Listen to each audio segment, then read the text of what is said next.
You.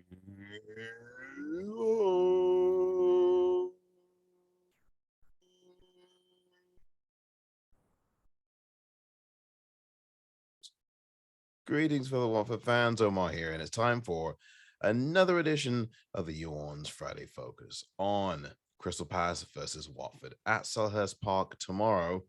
That's right, tomorrow, Roy Hodgson, who has not been feeling well lately, will be traveling to South London, the place of his birth, to take on the team that he managed for several years in the Premier League. That's Crystal Palace. One of the matches that we'll be watching here, of course, as Watford and Palace, whose fan bases aren't really the best of friends, take on each other.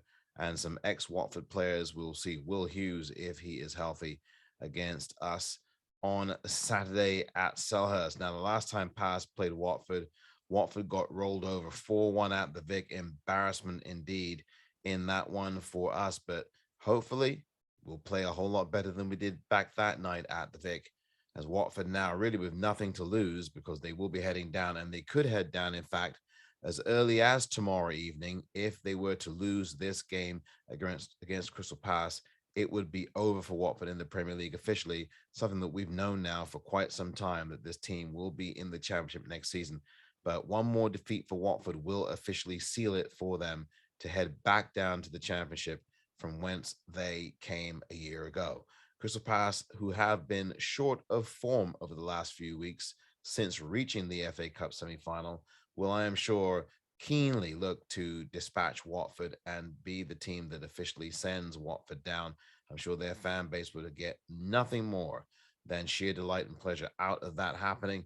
As for Watford, they will have to just compete in the game, play for some pride, and there's no real surprise about what Watford are going to be doing. Of course, we know that Watford have to attack the ball early, attack the game early, get in behind Crystal Palace's defense, and make sure that they make that goalkeeper in the Palace goal uncomfortable as often as they can. Watford will have to be careful, of course, to keep their defense honest, which has been unraveling over the last few weeks. I'm confident, though, if Watford at least play for some pride now that the pressure is completely off them to stay in the Premier League, maybe they'll actually be able to get a performance that actually lasts more than one half. That has been a struggle all season long for this team, which is one of the reasons why they are going to be officially relegated as soon as tomorrow.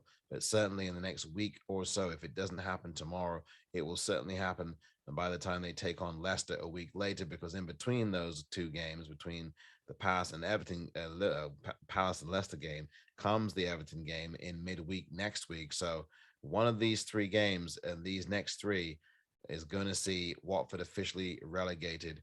And I think it's something, quite frankly, that could have been avoided had there just been a bit more planning, a bit more of a game plan, and a little bit of patience. I think Watford could absolutely have been in a position to stay up like Brentford have done this season, but it was not to be. Lessons not learned. And tomorrow, we'll see if the Watford team itself begins to learn any lessons in these final four games, beginning with this one. Palace, you might be able to catch them on the beach because, again, they have not won lately in some of these games they've played since reaching the FA Cup semi-final. I think they may have had only one win in that time since, and they have not really been at it, Palace. They look like they are on the beach now, but will Watford be able to take advantage of that if they indeed do not show any sign, Palace, of really competing? But I think they'll be up for this one, Palace. The question is, what will Watford be up for?